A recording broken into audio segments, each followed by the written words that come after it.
right, we're going to begin with a song. No hymnals, because you don't get to use a hymnal, and no instrument. So we're going to be the instrument, and we're going to sing, bongos. We're going to sing "In the Sweet By and By." Okay, you know that one? It's 564, but you're not going to be able to hold a hymnal. All right? And we're going to stand. So go ahead, let's stand together. 564 is the hymn "In the Sweet By and By." Now here's the way they do their congregational singing. Whoever's leading it will start with, he'll give the rhythm, and then he'll announce the song, "In the Sweet By and By." All right, so here we go. There's a land that is fair. You got to clap with me. There's a land that is fairer than day, and by faith we can see it afar, for the Father waits over the way to prepare us a dwelling place there. In the sweet by and by we shall meet on that beautiful shore. In the sweet by and by we shall meet on that beautiful shore. Okay? So that's how they do it. All their songs. And we'll see a couple of them on video. And they sing with far more gusto than we do. So let's pray. Our Father and our God, thank you for this opportunity you had to go to Ghana and to minister to some men who love you, want to serve you. I pray that you will continue to bring forth fruit from those endeavors. And thank you for the experience that can come and share with your people here. And I pray this in Jesus' name. Amen. So, do you like, you can be seated. You like, this is nice Sunday wear. Not everybody has them. The pastor had one. A couple other guys wore them on Sunday. But, you have to be able to afford it. I have no idea how much this would have cost. Like I said in the morning service, the pastor's wife made it by hand, starting with the material. So on another day, we got to visit the pastor's uncle and the uncle's daughter, so the pastor's cousin, was a lady who apprenticed under the pastor's wife, learning to make the material out of which she could make these. And so outside their house, she with a couple of her siblings were sitting with just a pile of material like this, all the same size, but every piece was different. And those were samples. If you went into her and you said you wanted one of these smocks, then you could pick out what you wanted, what you wanted it to look like out of this the sample material, and then she would make the material and then make the smock. I have no idea how many hours that would take to do that. So anyhow, like I said, I'll take orders. Probably, $125 a piece would probably cover it. That would be considered extremely generous, I'm sure. So what I'm going to do is I just have a whole bunch of pictures and some videos along the way. I divided things up based on culture, sites that you just see along the way, some sightseeing sort of stuff, and then I end with a section on the ministry that we were involved in there in Ghana. So, okay, starting with travel. That was actually in O'Hare. So I left, the day before Valentine's Day? Is that right?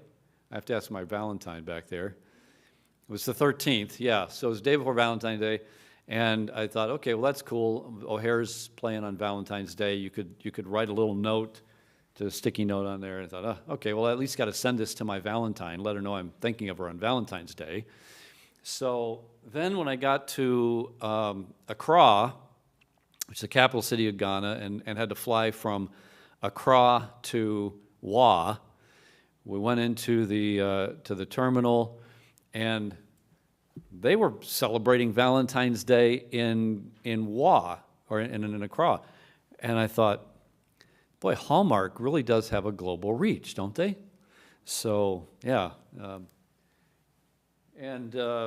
For lunch on the day that we arrived in Wa, Pastor and his wife took Scott and me to a restaurant, and the first thing they brought was not your food, they brought your dessert, a Valentine's Day muffin. This was the plane that we took from Accra to Wa, and it's just a two-prop plane.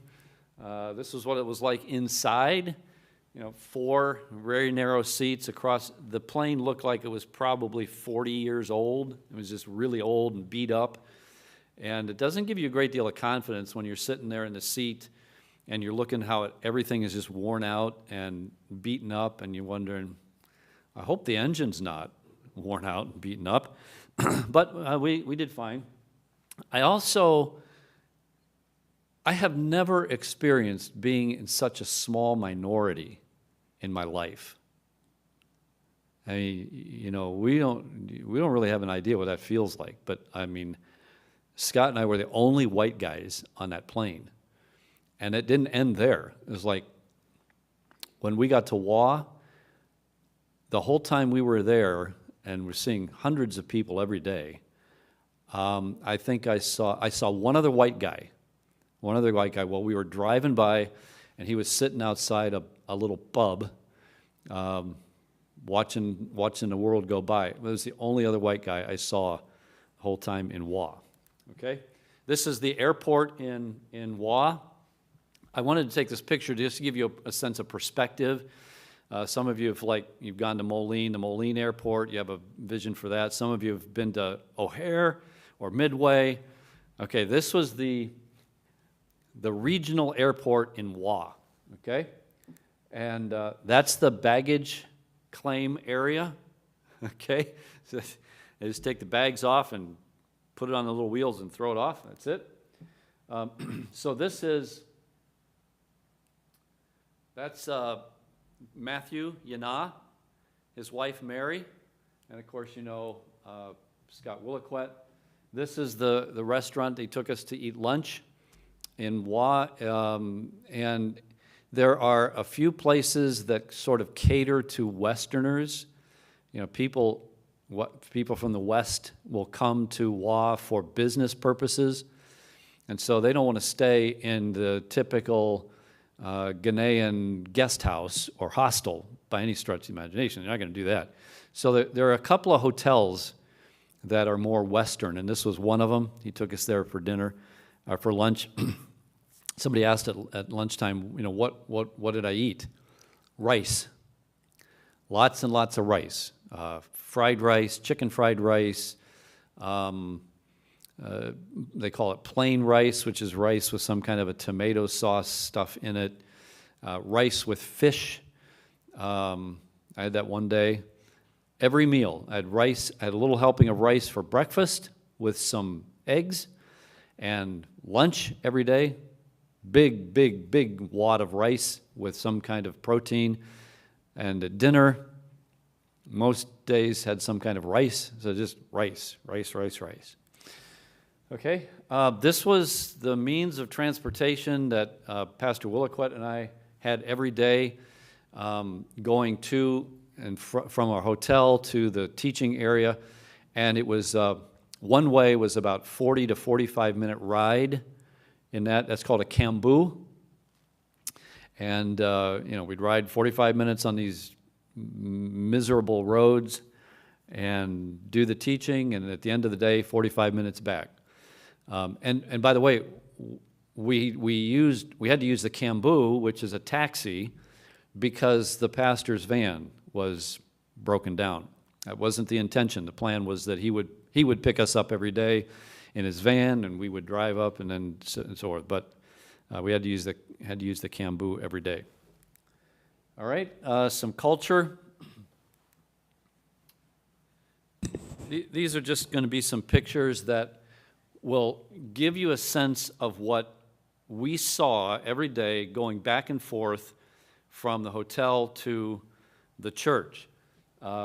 These are goats. Goats ran free everywhere. I mean, everywhere. And I asked the pastor one day, I said, do people actually own these goats, or are they just wild goats? He said, no, people own them. And every once in a while they'll round them back up and bring them back to their property, but then, they turn them loose because they have to find stuff to eat. So goats everywhere.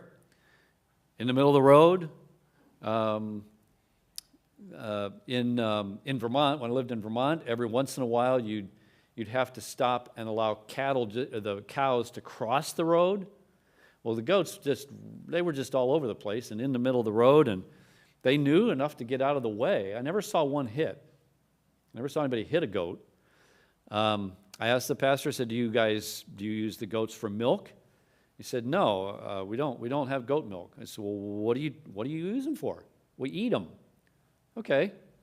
And then I think it was the next day, we're driving along, and I saw somebody out in front of their house hut with a fire pit, looked like a fire ring, and they're roasting a goat on the fire ring. And the way they roasted it was they just took the carcass of the goat and laid it on top of the fire ring, and the fire burns it up, and then the guy was actually flipping it, so it wasn't like on a rotisserie or anything like that. So they eat the goat. Okay. And which provided me with some wonderful illustrations when I was doing some teaching. I kept bringing up goats. How God, what's the difference between God created man, He created animals. What's the difference between a man and a goat? That kind of thing, and it got to be quite fun. And then also cattle, and they did the same thing. They would be out just in the wild, and no fencing. There's no fencing, looking for stuff to eat. This wall right here is a wall that goes completely around the church facility that Pastor Yana, where he pastors, and this is right outside the wall of the church. Cattle going by. Now you can see the dust stir up, right? And you can see the land, the ground is just as dry as a bone, dusty.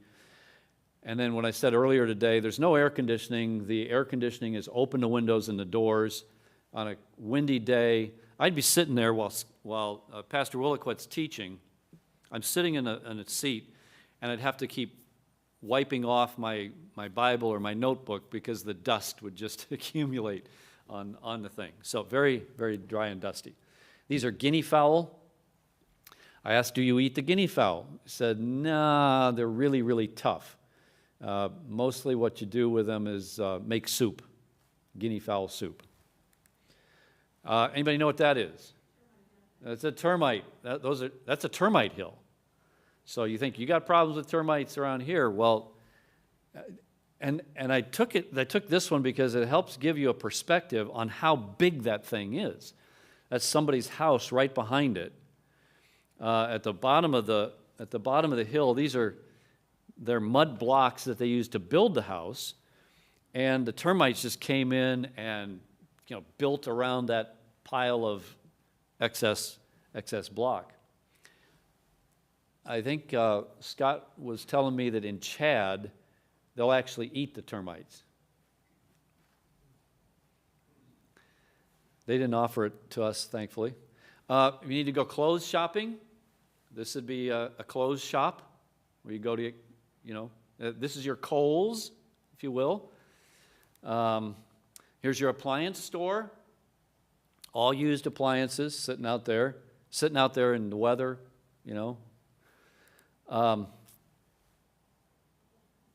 Seriously, no funeral home. You need to bury somebody, there you go. And this was also interesting. As we're driving, I saw a couple of places where just off the side of the road, there was it looked like a crypt sort of thing, about this high off the ground, slab top, and a memorial stone. And Pastor Yana said, people will bury their loved one on their land. They'll get and bury him on the land. And he said that both of his parents are on the property where he lives. They're buried on the property where he lives. So they don't have any kind of regulations like we do here. But yeah, just go along the side of the road if you need a coffin, and I don't know how you get it on your motorcycle, but there you go. Nothing runs like a deer, even in Ghana. That's a true John Deere tractor. Somebody was very, very, very rich if they could afford that. Tire store, used tires. Okay, this was not at all unusual. This is a fairly typical van type vehicle, packed to the gills. Look at the condition of it. All right. Major mode of transportation, motorcycle. All right, now see the girl on the back of the motorcycle. Her little brother is sandwiched between her and a dad, I presume, taking them to school. All right, keep that image in your mind. Just hang on to that for a while, okay? Transport all kinds of things in a Cambu. This is the same kind of vehicle as the Cambu. The Cambu has a little like shell on the back of it for seating. This one has a shell on the back of it for hauling stuff. And you can haul all kinds of stuff. You can haul your yak or your yakety yaks. Fill it up with women. I don't know where they're headed. There's another group of them heading somewhere. These women, notice, they didn't seem too happy to have their picture taken. I found that to be an exception to the rule. People loved for you to take their picture. They would come up to you and ask you to take their picture. And then what they wanted you to do is then show them the picture that you took after the fact. All right, here are a couple of more vans. Pastor Yana took us and several of the guys who were going to be in the class on Saturday, before the class started on Monday, took us to like a safari park. And it was a couple-hour drive away. It was the longest 2-hour drive I think I've ever taken. But it was a couple hours. When we got there, just about the time we got there, these two vehicles got there, and they were filled with passengers coming from who knows where, but also there to see the safari park. Typical-looking vans. Buses. Again, the loading, the genius in loading and keeping those loads on the vehicles was incredible. Same here. There's a guy with a Cambu trailer thing in the back. You can carry your lumber that way, or there's other ways to carry stuff. Like this, I didn't know this was still done as a routine. I didn't know it would be done in Ghana, but very quickly found out, women primarily walking around with something on their head, and it could be very, very heavy stuff. She didn't have a Cambu to haul her sticks, so she just bundled them up and carried them on her head. Young and old. Okay. Now, this is in the village where I preached on Sunday. Okay, so Saturday we went there to kind of scope it out to see what it was going to be like. And this is the village well.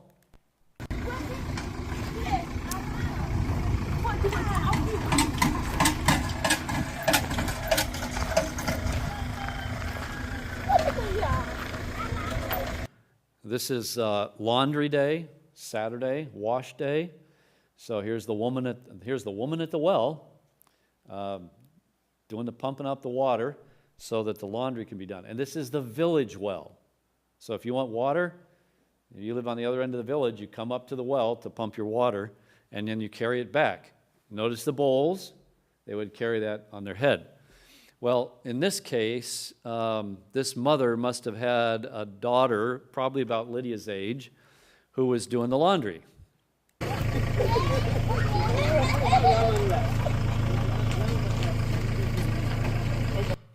the old-fashioned way. And that's the way everybody did it. A week ago, yesterday, Saturday evening, Pastor Scott and I took Matthew and his wife to dinner. And so it was Saturday evening. I said, how was your day? It was busy. So what did you do? It was wash day. I said, wash day, okay. How do you do your wash? Just like that. Just like that. Okay, these are a couple of teenage girls waiting for a ride to school. They did not ride in buses. They don't have school buses, per se. Somehow they would be picked up. These are a bunch of guys. I don't know if this is PE class or what, but they were just out on the road walking either from their school or to their school. Kids especially loved having their pictures taken, and most of them. Some of them were afraid to have their pictures. Some of them were afraid because a white guy was wanting to take their picture, okay? So got a lot of nice pictures of kids, variety of ages.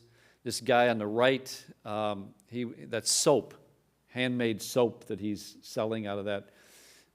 By the way, did you try any of that yet? How is it? Okay, yeah. I bought my wife a bar of soap, her souvenir. Okay, these two kids were in a village where we had to ask permission to climb a mountain. I'll talk about that in a bit. And the white stuff in the big bowl is they're seeds from the baobab tree. I'll show you a picture of the baobab tree in a minute. And what they do is they grind these seeds up into a very fine powder, and then they use it in making soup and stuff. You can see the girl, she's been eating some of the spoils of the powder all over her face. The boy too, but that's what that is. Okay, more kids. Sometimes it was hard to tell whether it was a boy or a girl based on their head, because even the girls would cut their hair, very, very short. Given the climate, you can probably understand why. Kids loved the pictures, loved to have their picture taken.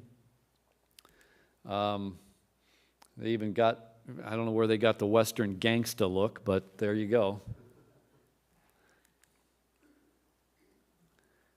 This couple here, I ran across. I did a little walk one evening. I got tired of sitting around, and walked out in front of the hotel where we were staying about a quarter of a mile or 3/4 of a mile. Turned around and came back. This couple of kids were there walking along as well. Let me take their picture reluctantly. This little guy on the right is at the airport waiting to get on the plane, and I would take my camera and pretend, get ready to take his picture, and he'd hide, and he kept doing that. And finally, he finally let me take his picture. These guys were out. I have another picture that shows what they were doing. The guy in the white had a pickaxe, and he's digging out rocks out of the side of this hill. Just a kid. This is a little baby in the market. Last Tuesday, we went to the market in Accra. I'll show you a picture of that in a minute.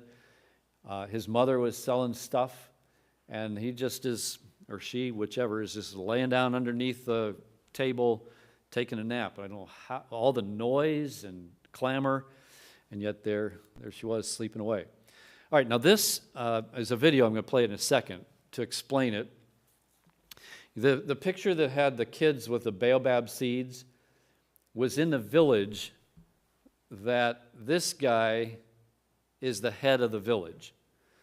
And in order to climb the mountain that we wanted to climb, we had to ask permission of him. He's the landlord of that area. So we went to his village, we went to his house, he wasn't there.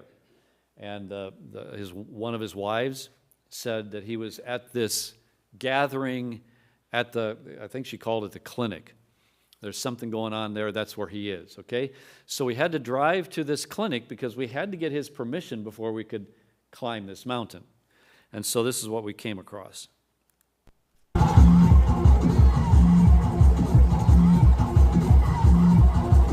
very African-sounding jam session.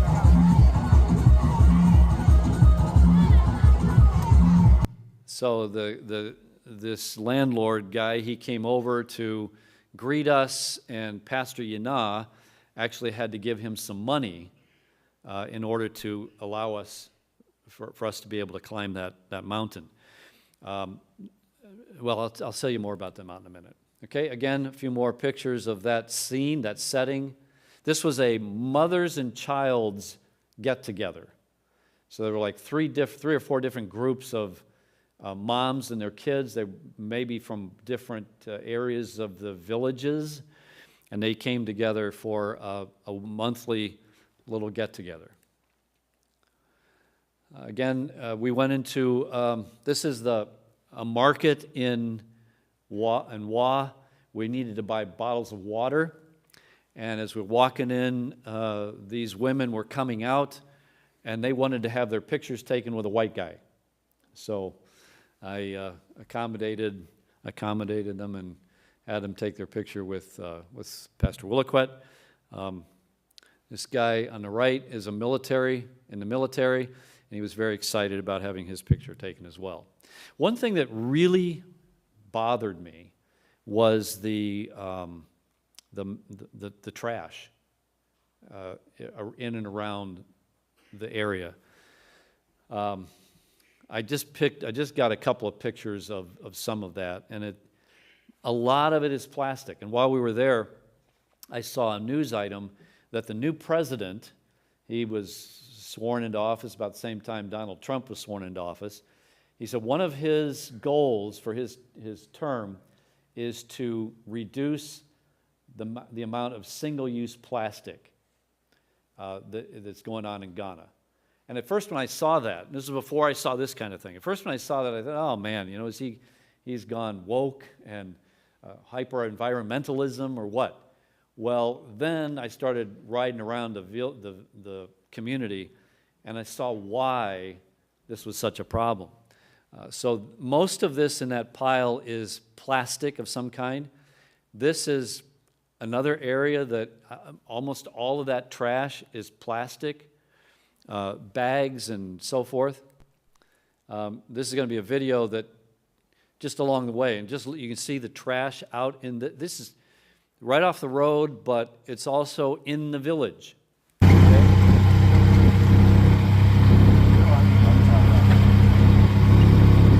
Also notice the partially built buildings.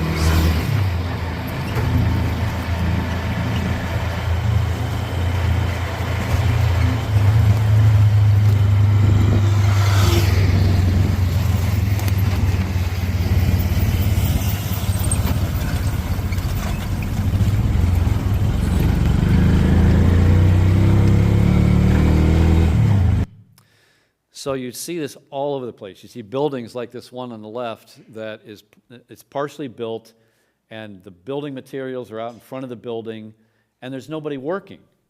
In all these buildings that we passed, I don't think I saw but one or two where somebody was actually working. And here's some more examples of that. This building on the left, this building. Notice also, if you can see it, these columns, they look like Gothic Greek architecture columns on what would otherwise be a very, very plain building. So these block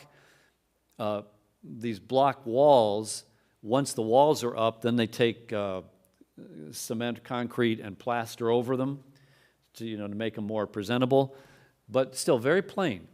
So I asked the pastor about it, what's with all these buildings? He said, well, what people do is when they get some money, they get some materials, and they do as much building as they can. They run out of money, and then they wait till they get some more money, and then they do some more building. If they're in the process of building a house, and they want to build a house, they get the money, they don't let anybody know they're going to build a house, and then right away they spend the money on the materials to start building the house, and they get it, and so they get rid of the money, because if you tell somebody you're going to build a house, then that means you've got money, and all your relatives come out of the woodwork asking for money. So you just don't let anybody know.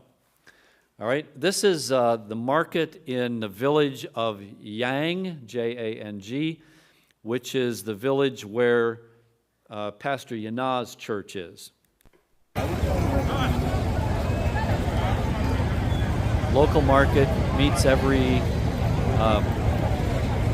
Friday and Saturday and Wednesday.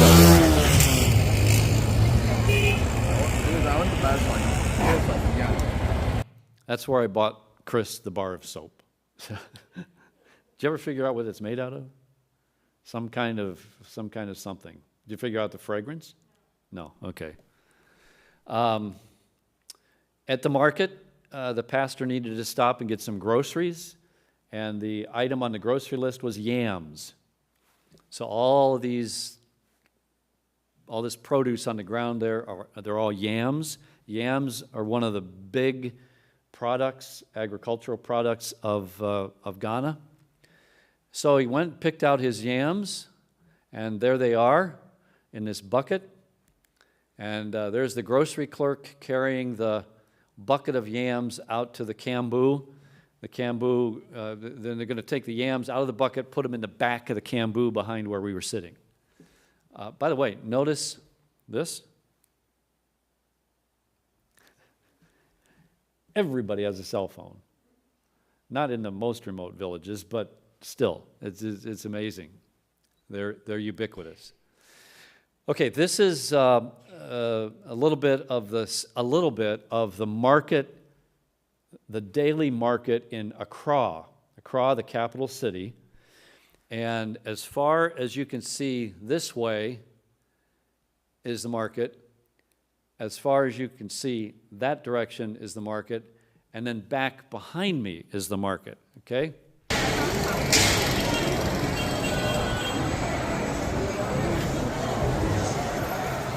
That is a through street that these drivers are trying to navigate.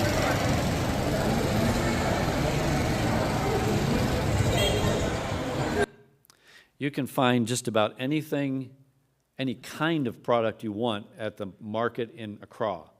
And there's almost like different sections where you can go to get stuff. It's like there's a Menards section where you go to get home repair stuff, building materials. And then there's a Staples section where you can go and get paper products and office products, but all in shops that are just temporary setups like this, the coconut shop, or like this. There's a bookshop, and notice all these Bibles. Christianity is probably the dominant religion in Ghana, but it is predominantly distorted Christianity, a lot of prosperity gospel, charismatic stuff. But nevertheless, on this display, there's a variety of different Bibles, study Bibles, translations that we would have in America. This is the homeschool section. If you're wanting to homeschool your kids, you go down to the market. These are all, and there were several little cubbies like this. They had a variety of homeschool materials, teaching curriculum materials. Here's the jewelry store, one of them. You get your necklaces, your beads, and so forth. How are we doing back there? Right at? Cool. All right. You want to come pass these out? All right. So I guessed how many bracelets I needed to get for the kids. And so there's one apiece for the kiddos. Got them from this lady right there. They were 10 CDs apiece. $1 is worth 15 CDs.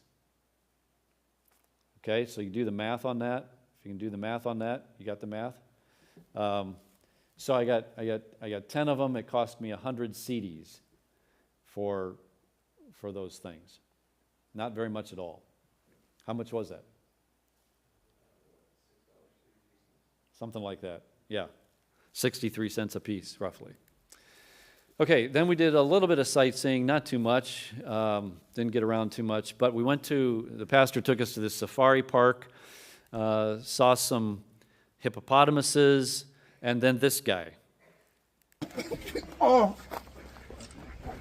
no.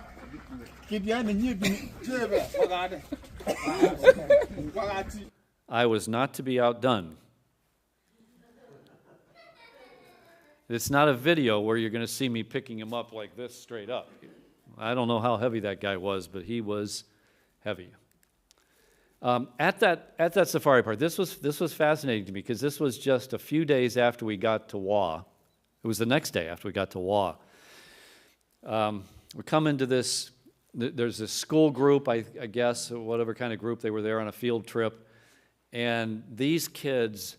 They wanted their picture taken. Come take our picture. And then they wanted me to show them, okay? So this is another group, different group. This was a Catholic children's ministry of some kind. They wanted their picture taken with a white guy. And these guys, they're high school students at a technical high school in Wa. They were there, and we were about ready to leave. We're loading up the van. They were just getting out of theirs, and all of a sudden they start talking in Wali, and I walked by.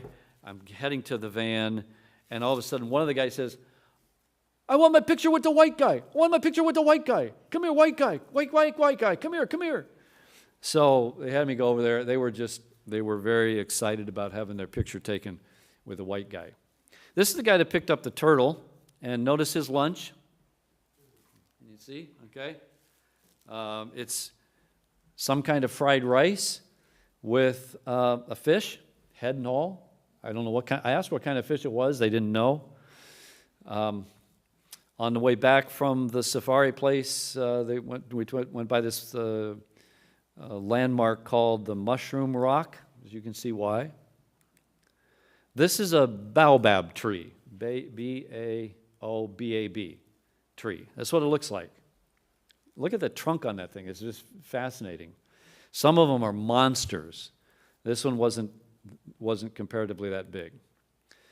This is a calabash tree. You see the fruit on this tree? Here's one down here, about the size of a soccer ball it would grow. You would not want to be under the tree when it's dropping its fruit. If Newton had been under that tree when the tree, we never would have gotten the thing of gravity, and he'd been knocked out. But I asked, what is that fruit for? Do they eat it? No, they don't eat it. They take it, cut it in half, scoop out the insides, and then they make bowls out of the shell of the calabash gourd.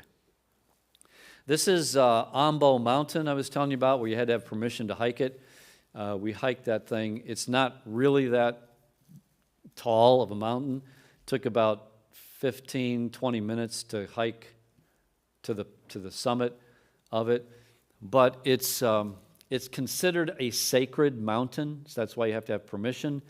And normally, the landlord would require you to offer some kind of sacrifice to the god or gods in that mountain. And I read that online when I was reading about Ambo Mountain. And so I asked Pastor about it. I said, you didn't do any kind of sacrifice for that, did you? He said, oh, no. He knows, the landlord knows him. They know each other. He knows my position. I just have to give him a little bit of money, and he's okay. So we didn't have to offer some kind of sacrifice to the god. We just had to grease the palm of the landlord, and we could hike that mountain. This is from near the summit, and then it's a 360-degree view. That was really kind of cool. I was thinking it would really be a lot prettier in July. The rainy season is the last half of May through the month of June. And then during June and July and into August, everything greens up. There are flowers, and it's just much more lush. I talked about the grass that they would pull up and start fires with, that's what it looks like. All dried up, dead grass.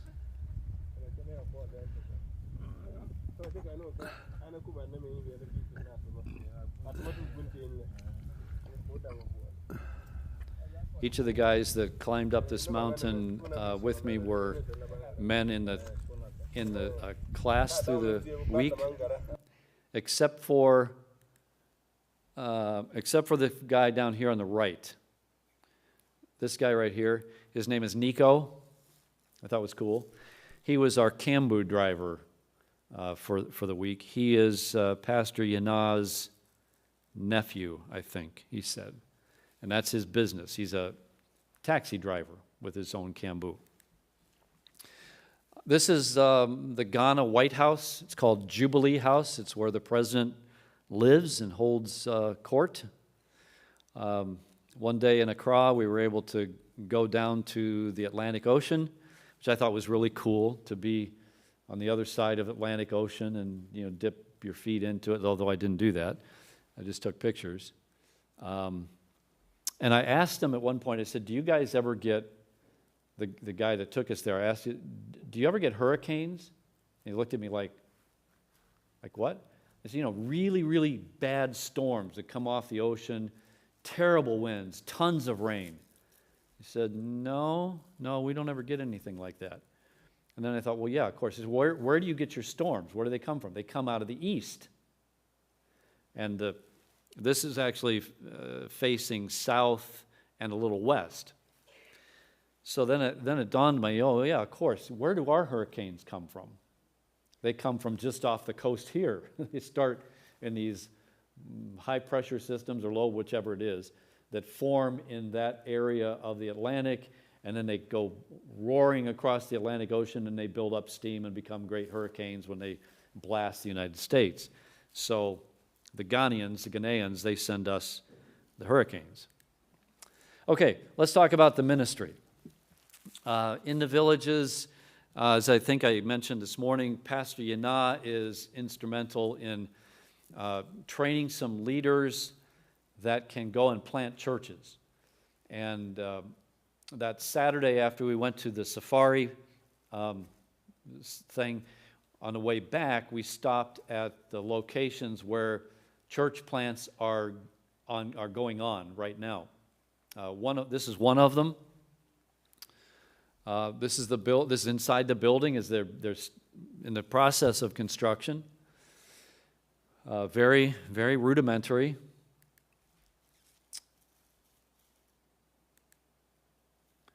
I believe this is the second one. The buildings are very, very similar. They build off the same scheme. So this is the second church plant where they're in a construction process. Front of the building.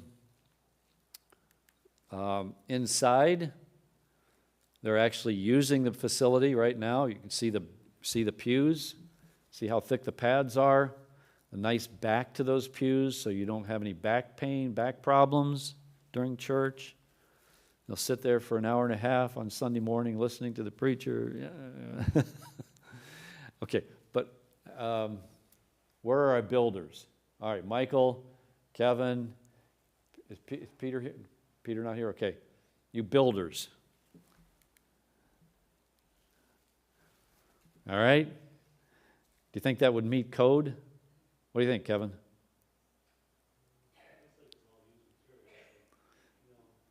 All used materials. Let me give you a close-up of that joint. Okay? What are those, maybe 10 penny nails? And notice this piece of wood here, split. Yeah. That's holding the roof up. I don't think that would pass building code here. This was where I got to preach under the mango tree in a separate village. It's in the newest church plant. And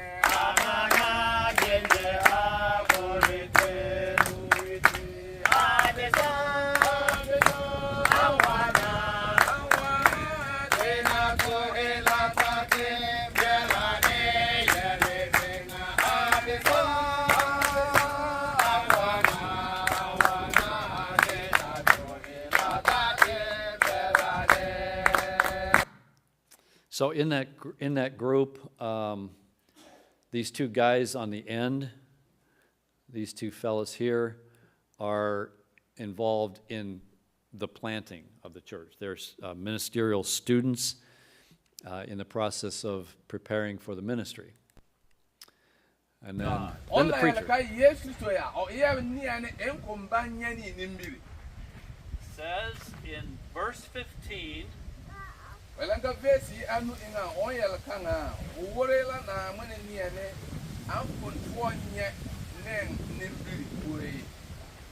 all that God is, Jesus is.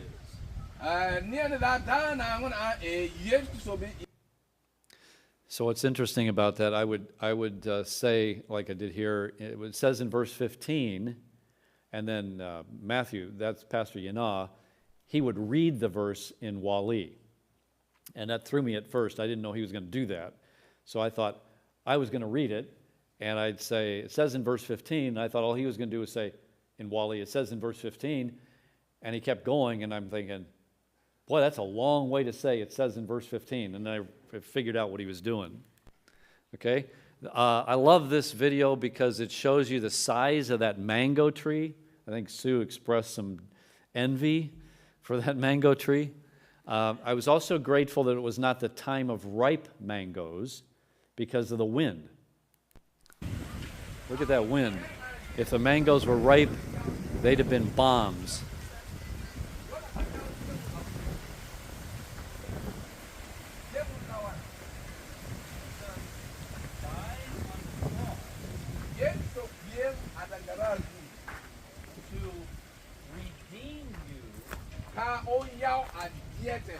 From your sins.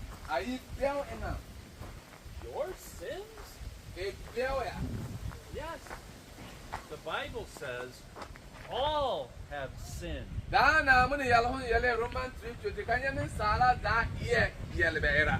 All of us. Okay, these are some of the kids that were in attendance under the mango tree. A little guy here, he came up to me and wanted his picture taken. Mine, take mine. Notice this young lady, she has a job to do after church is over, carrying a bench. Okay, this is Pastor Yana's church. It's been there for 3 or 4 years, completed and in use. Give you an idea of what it looks like. Nice colors, very vibrant. This is children's church, meets out under the tree. Don't have a separate room for kids class. On the right is the nursery, church nursery. Okay, a couple of kids, babies sleeping.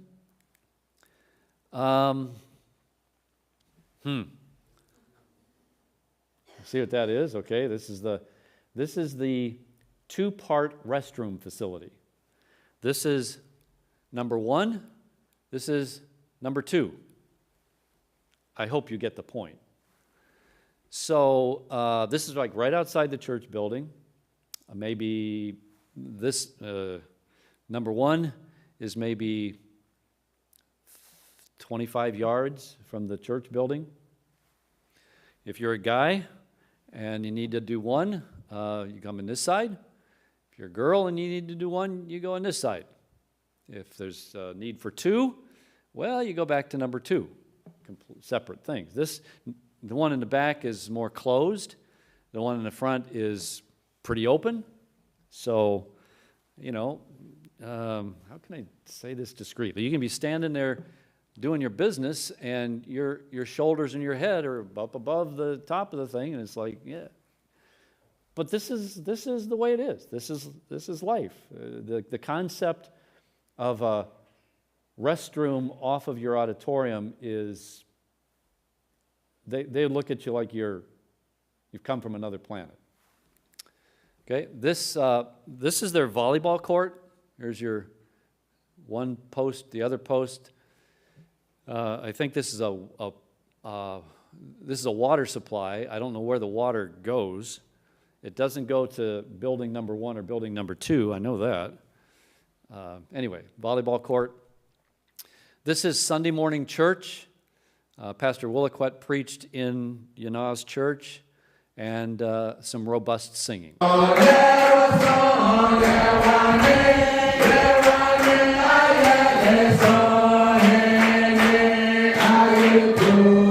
Send the Light.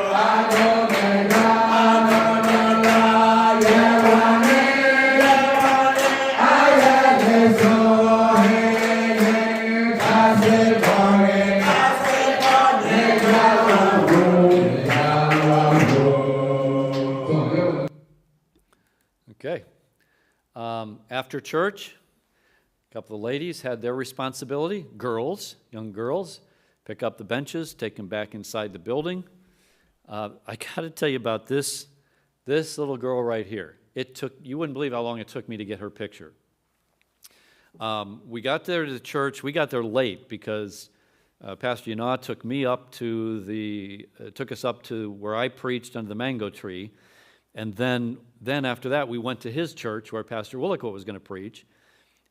Because of the pastor's broken down van and we had to use the camboos and all that kind of stuff, we were late and we're running behind.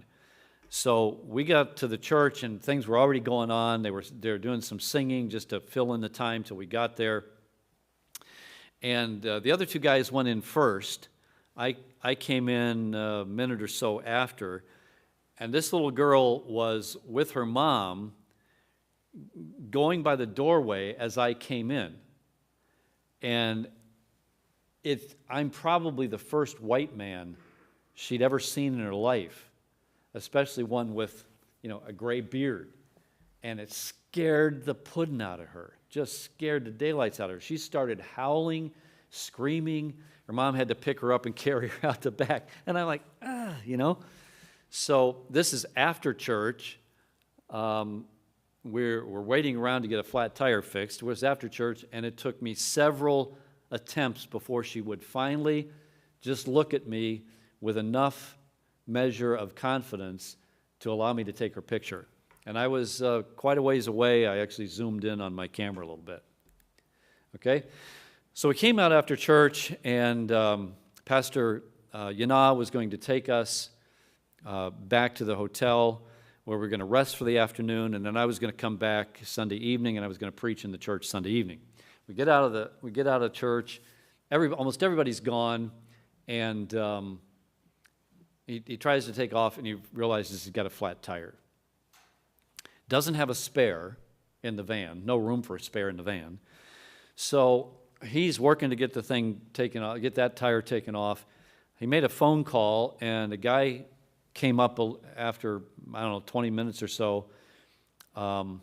He came up with a heavier duty jack. They finally got the thing jacked up, got the tire off, and the guy that he came on a motorcycle with his son. His son was probably, where's Landon? Okay, Colin. There he is. Probably about Colin's age, okay? How old are you, Colin? 9? That's about right. He was 9 or 10 years age, and he came on the back of the motorcycle. And they came up on the motorcycle, they get off the motorcycle, and the kid, he just comes right over here by the van. He starts to help out, however he can help out, to get that thing off. They get the tire off the van, and the kid is carrying the tire. And they go back to the motorcycle. Dad gets on the motorcycle, and then they put the tire between Dad and the kid on the motorcycle. It's just a standard motorcycle. And then the kid gets on the back of the motorcycle with the tire between him and Dad, and he's holding onto the tire. And I'm seeing this, and I'm thinking, can you imagine the average American parent seeing this without totally freaking out, certain, confident, my kid's going to die. There's no way he's going to be able to stay on that motorcycle. And off they took. And about 40 minutes later, they came back with the tire repaired, filled up, and the same thing.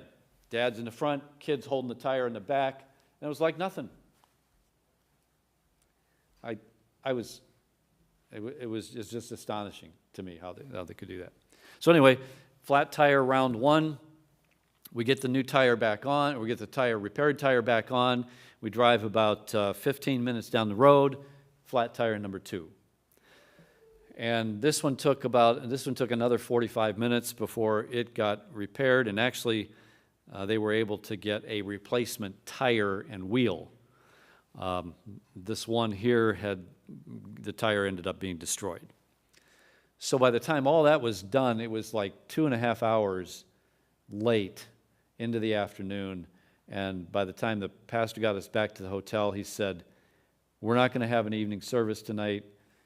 We'll have one, but it'll just be some singing and some testimonies and stuff." He said, "You guys just need to get to rest, get your rest." The next day we were starting the week of teaching, so I was very grateful for that. It was probably about 103 or 4 degrees outside right here while we're waiting for that tire to get fixed. Okay, this is my little thing. You ask why I'm not wearing my hat. It's because I'm in church. That would not be appropriate for a man to come into church with his head covered. So I didn't wear the hat in church. You would wear it for things like a funeral or a wedding, some kind of special occasion. But again, Pastor Yana and his wife Mary, and Mary made this little outfit. Okay, here's some scenes of the teaching sessions, our daily transportation, the guys singing.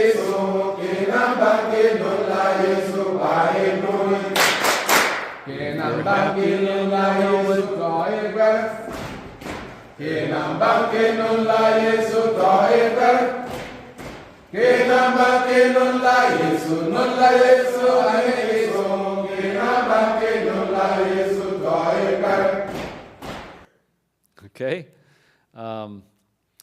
Let's see. Oh, this is in the morning. We started off with one guy giving devotions. I got a video of one of these guys doing devotions, and then they would sing a song.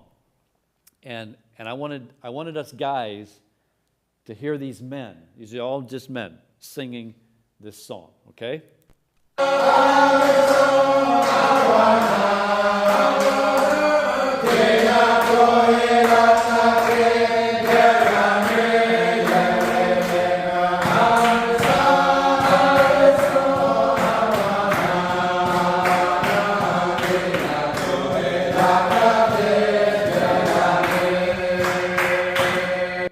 I appreciated their exuberance, their gusto, their enthusiasm in the participating in the singing. And it was just very typical of that whole experience. I thought, we Americans need to pick up a little bit of that. You know what I mean?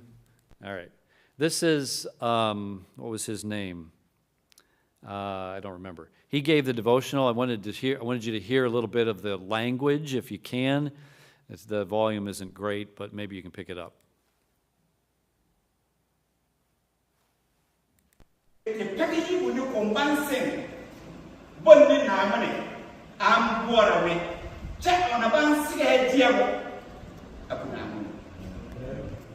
So that is why those words were emphasized. So what they would do is they would do several sentences in Wali, and then for the sake of Pastor Willicott and me, he would then translate it into English, the nutshell of what he just told the rest of the guys. Okay. Some scenes of my teaching time. Biblically informed conscience determine how restricted you have the table.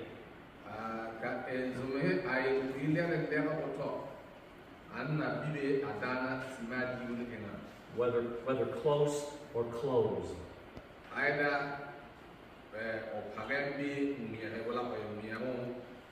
Okay. Okay, we were talking about communion there, and I wanted you to get a sense of the process of my teaching a sentence or two, and then the interpreter having to repeat in Wali. because I practice foot washing. Yesus daba yɛlɛ den ka yɛ pɛga ta ba bɛ o lum pɛga yɛ bɛ. He was saying, be a humble servant as I have been a humble servant. Ka yɛlɛ da yɛlɛ la yɛ ɛtuntun ba ka an na sigi yɛ bɛ hɛ awɔ lɛ na man sigi yɛ nuna. Okay? So foot washing is not an ordinance of the church. So bɛ pɛga ba yɛ nu ba church. All right, let's move in before lunch at... Some of you might recognize the graphic there. Notice the whiteboard needs a little attention. But you recognize that graphic? It's the picture of the heart, and I would use the 3 chambers of the heart. I was able to share that with the guys. Some of the ladies that attended, these were just ladies that were members of Pastor Yanav's church. They lived in a nearby village or the village that was a little farther away, a village about 6 kilometers away. And they would walk every day to the sessions. That's how they would get to church every week as well. They would just walk. A couple of the older ladies, I got to tell you about the lady on the left, and I know you're probably getting tired and it's getting late, but I've got to tell you about the lady on the left. She's a widow, and Pastor Yanav was telling me that when her husband died, she had no family left. She had no children, so she had nobody to take care. She had nobody to care for her. The property the house that she lived in with her husband became the property of his family, and they took it. So she's left with nowhere to live. She finally found somebody that kind of took her in, and they just had a little room off the side of their house. And when you think house, you've got to think these mud brick buildings, very rudimentary. It didn't have a door on it, so there was no privacy. And they took her in, and she had nothing. She had no bed. She had nothing. And that's where she would stay. And finally, the church found out what the conditions were, and they were able to come and put up like a kind of a curtain sort of thing so she'd have some privacy, and get her a pallet sort of thing so she could sleep, have something to sleep on. She, nowhere to cook her meals, nothing. They set up a little outdoor kitchen for her, the church did. But that is not an uncommon situation with widows in that part of the world. So it's very, very heartbreaking. And yet there she is. She was there every day, and she always had, see that smile? She always had a smile. Whenever I came by, she was always beaming and just seemed to be very happy. It's very, very challenging when you consider that kind of a situation. All right, this is just a break out under the tree, the mango tree again, I think it is, waiting for the next session to start. There's some of the motorcycles. Every guy came on a motorcycle to class. There was some opportunities for just some one-on-one question and answer. I had some of those. Pastor Williquette did as well. These are some of the guys who attended the classes. Again, different stages of either ministry training or pastoral ministry. This guy here on the left is Silas. I can't remember all the names. Maybe Ezekiel. Guy on the left is a pastor. The one on the right was one of the guys in the church plant where I went to preach. And these two fellas, and here's the guy that gave devotions one day. This is Pastor George.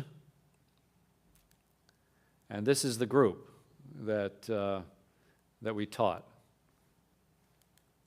Okay? So, as we wrap up, let me just share with you some of the questions that some of the guys asked. I thought you might be interested. How should the church deal with members who often, number one, doesn't go to church for no reason, number two, worship idols even after being baptized? Is it possible to be regenerated without the regenerated results in a person's life? Some of these are, they're very basic, rudimentary questions, right? But that gives you an insight into the amount of training that they would have had. Here's one. Is faith a gift, or do I have to work for it in order to have it?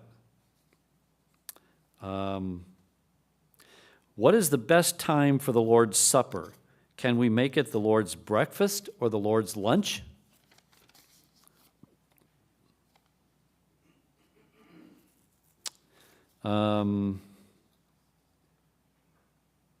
Does the Bible explicitly say only Christians will go to heaven?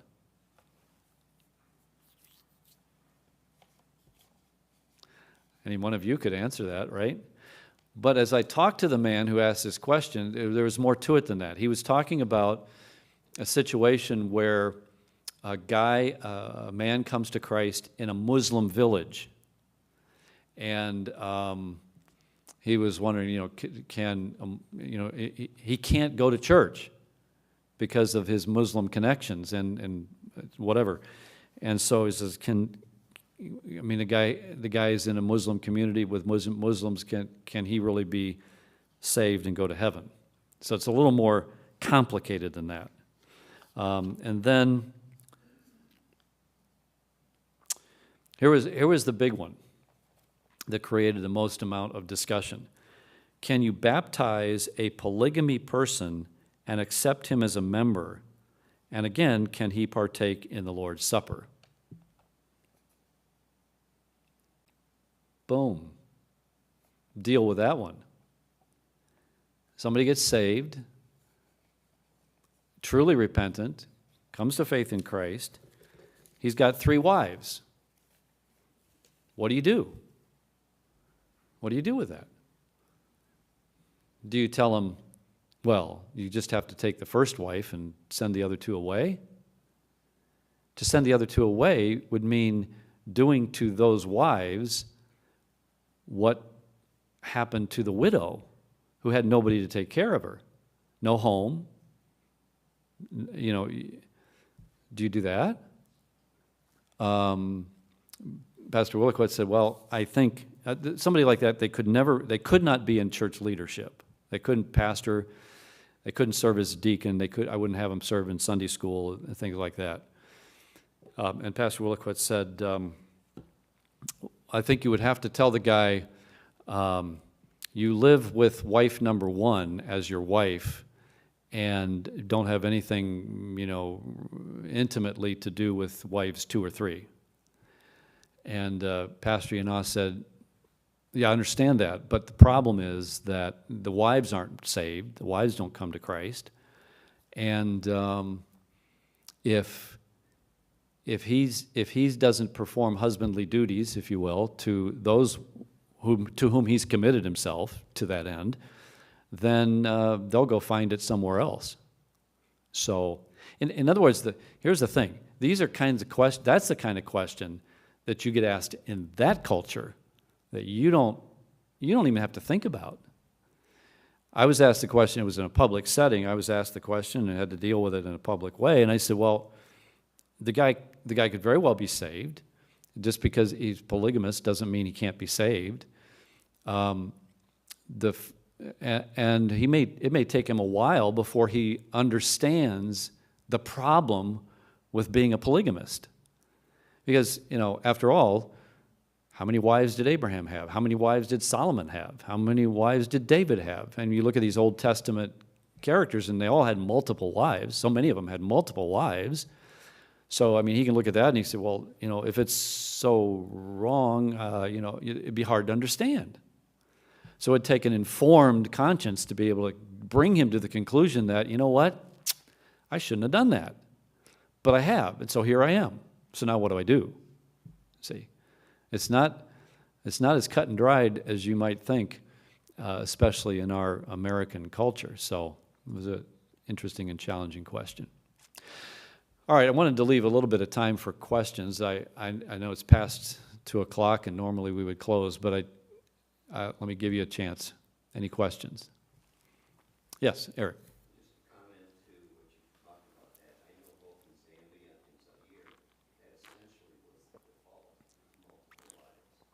Yes.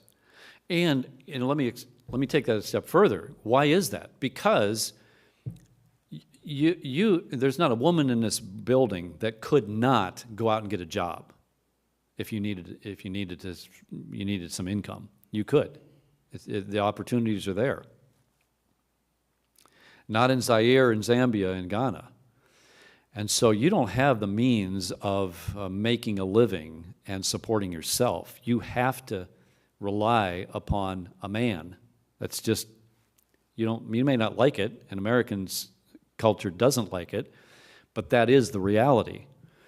And so women they wouldn't have a problem being the second or third wife as long as they had a husband who was willing to take care of them and provide for them and support them. They'd be fine with that. They wouldn't bother them. Not that there weren't ever any problems. There's certainly, there would be, but nevertheless. Good. Somebody else? Yes, Tanya. Yes. They teach English in the schools. Out in the villages, though, there are no schools. The kids in the villages, if they're going to go to school, they have to get to one of the major villages or into Wa, and they would learn English. But a lot of the people don't learn it, and don't learn it well enough to be able to converse in it. Good question. Anybody else? Where do they plug in their cell phones? That's a good question. Like in the village, well, in the villages, there is electricity, and a lot of their homes will have electricity running to the home. So yeah, they have it available. They don't have running water in their homes, but they can power their cell phone. It's good. Yes, Stan? I don't know. It could be a farmer with a lot of property that he managed and maintained. He could have had a small business of some kind. If he had any kind of a small business, or he had a fairly large farm, like maybe 50 acres, he would be a wealthy man.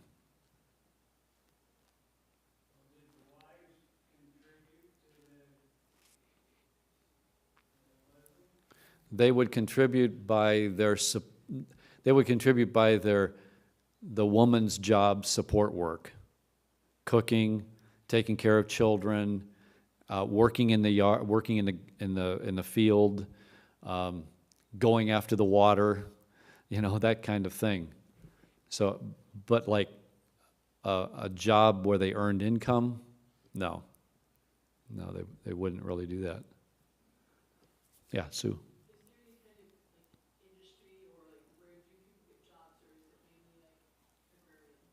It's mainly agrarian. There is in Ghana mining, so there's gold mines, there are diamond mines. One of the things they're trying to address is the illegal mining. So people can go out on their property, outside in their village or outside their village, just outside their village, and with a pickaxe and a shovel, and dig up gold. It's like that. So it's incredible. But yeah, beyond that, it's not like manufacturing. There's nothing like that to speak of in most areas. There would be some in Accra. Kumasi is the second largest city, and there would be some industry there, some manufacturing, but there's not much of that. So if Wall Clipper would go to Ghana and build a factory, they could employ a lot of inexpensive labor if they could just get the materials there to do it. So, yeah. Anybody else?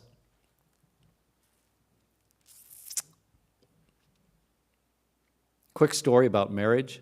I asked Pastor Yana. The way marriage works is, I asked him, okay, you have a couple of daughters, you have a couple of sons, and he does. I said, so how does it work if a guy is interested in one of your daughters, would like to marry her or something? He said, well, the way it works is the guy would have to come to me to request permission to have interest in my daughter. And then I would have to get with my brothers.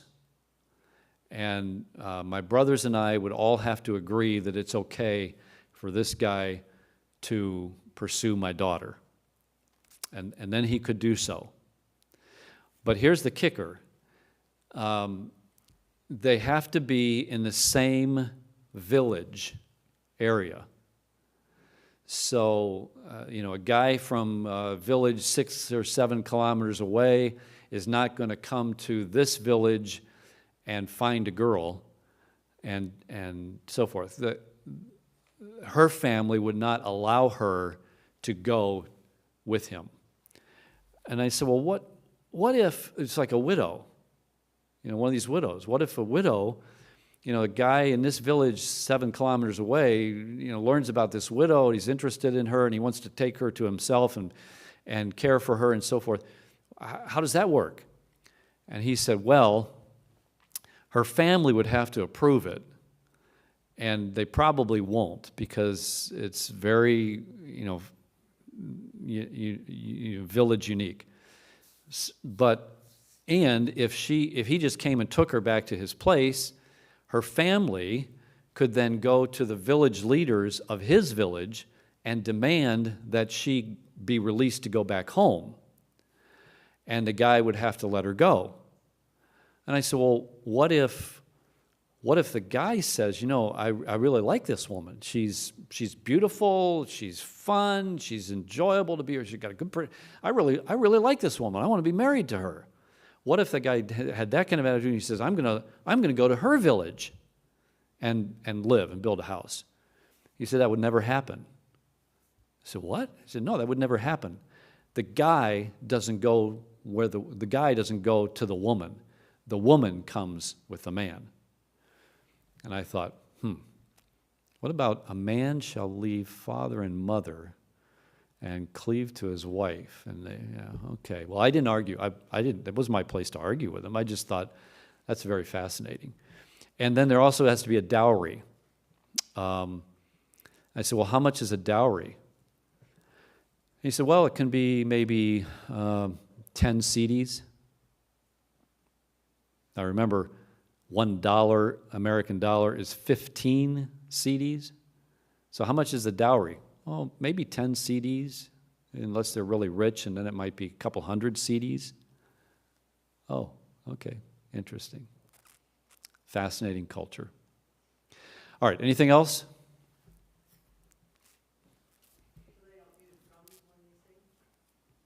Not there, not in that church. They didn't have any kind of instruments, and it's not conviction. It's just nobody has them. So, and you wouldn't want to have a piano in that climate. So, all right. Well, let's close in prayer, shall we? Our Father and our God, we do thank you for your grace and kindness to people all over the world. You have given to us brothers and sisters in Christ thousands of miles away. We thank you for the privilege of being able to meet some of them, to be able to have ministry with them. Thank you for the role that this church has had and been able to impart in the lives of these men and women in WA. Thank you for Pastor Yana. I pray that you would continue to bless him and his ministry and continue to raise up leaders through that ministry, we pray.